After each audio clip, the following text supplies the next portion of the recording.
Hello guys, আপনারা সবাই কেমন আছেন? তো আজকে আমরা নিয়েছিলাম নতুন একটা ভিডিও।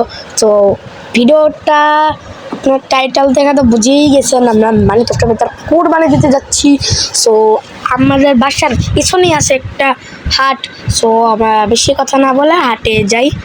তো ওই যে এই সামনে ওই যে হাট, আর এখানে হাটের পাশে এখানে একটা মসজিদ করবে, ঈদের আগে কাজ শুরু হবে। কালকে কাজ শুরু করবে। সো ঈদের দিন আপনারা মজা দেখবেন। আর আমরা টাকা নিয়ে যাচ্ছি আর দড়ি, এগুলো দিয়ে হলো আমরা উট কিনবো। আমি তো আপনাদের তো বলাই হলো না যে আমি কী কী কিনবো। উট আর গরু আর ভেড়া কিনবো। সো এই যে দোকানদার, সো দোকানদার ভাই বলেন গরুর আর ভেড়া আর উটের দাম কত? গরু, উট, ভেড়া এদের জন্য এক স্টেক করে ডায়মন্ড দিতে হবে। সো গাইস, আমরা এখান থেকে ডায়মন্ডটা রেখে দিচ্ছি। যে স্ট্যাক আর একটা স্ট্যাক মোট। আমরা এখানে আমরা গরু আর ভেড়া কিনে নিয়েছি। সো ও বাইরেটা খুব বড় আছে, আপনার গরু বার হয়ে গেছে একটা, এটা কিনে যাই।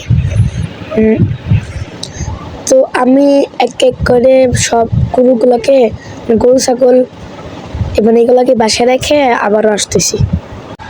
গরু ছাগল উট ভেড়া নিয়ে আমরা চলে এসেছি, ছাগল বলছি কেন, ভেড়া নিয়ে চলে এসেছি। সো আমরা ঈদের দিন আবারও পার্ট 2 আনবো। অবভিয়াসলি আনা লাগবে, কারণ কোরবানিকে জন্য পশু কিনলাম, তো কোরবানি দিতে হবে না? কোরবানি দেওয়ার সময় জন্য ওই সময় আপনাদেরকে ভিডিওটা শেয়ার করব।